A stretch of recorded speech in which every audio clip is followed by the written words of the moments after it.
তোমার থেকে হাইটে খাটো, তাই তাকে নাটা 1.5 ফুট বা 1.5 ফুটিয়া বলে মজা করা যায়, তাই না? কিংবা ধরো তোমার বয়ফ্রেন্ডের অল্প বয়সে চুল পড়ে গেছে, তাই তাকে টাকলা কিংবা টেকো বলে সবার সামনে মজা করা যায়। বউ মোটা হলে তাকে সবার সামনে হাতি কিংবা জলহস্তি বলা যায়।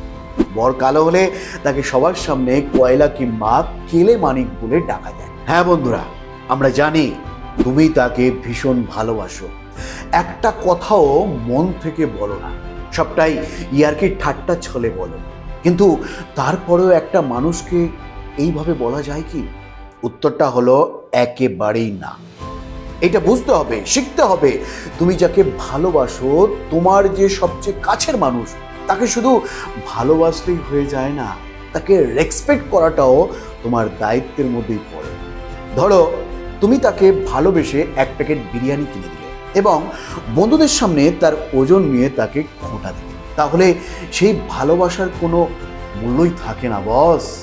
কিংবা ধরো তোমার বউকে নিয়ে তুমি বন্ধুদের সঙ্গে বেড়াতে গেছো, সেখানে গিয়ে সবার সামনে তার বাপের বাড়ি কতটা গরিব ছিল সেটা নিয়ে খোঁটা দিচ্ছে, তাহলে কি আদৌ তাকে রেসপেক্ট করা হয়?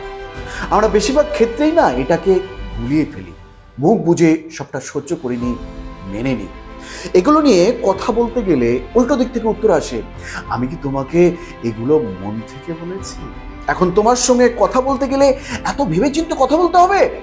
আজ্ঞে হ্যাঁ, বলতে হবে, শিখতে হবে, শেখাতে হবে। কারণ কেউ যদি ছোটবেলা থেকে এগুলো শিক্ষা না নিয়ে আসে, তাহলে এগুলো শেখানোটাও ভালোবাসারই একটা অঙ্গ। কেন আজ এই টপিকটা নিয়ে কথা বলছি জানেন?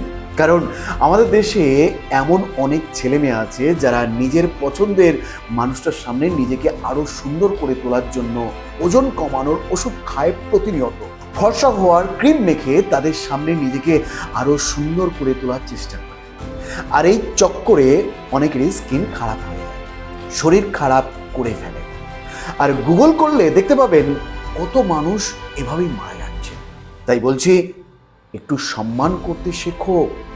ঠাট্টা ইয়ার্কির নাম করে কারো গায়ের রং, ওজন, উচ্চতা নিয়ে খিল্লি ওড়ানোটা বন্ধ করো।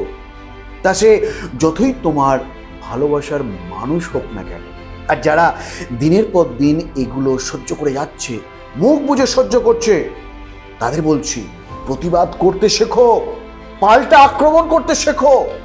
কেউ তোমাকে ভালোবাসে মানেই এটা নয় যে তোমাকে নিয়ে সে এই ঠাট্টা ইয়ার্কিগুলো করতে পারে।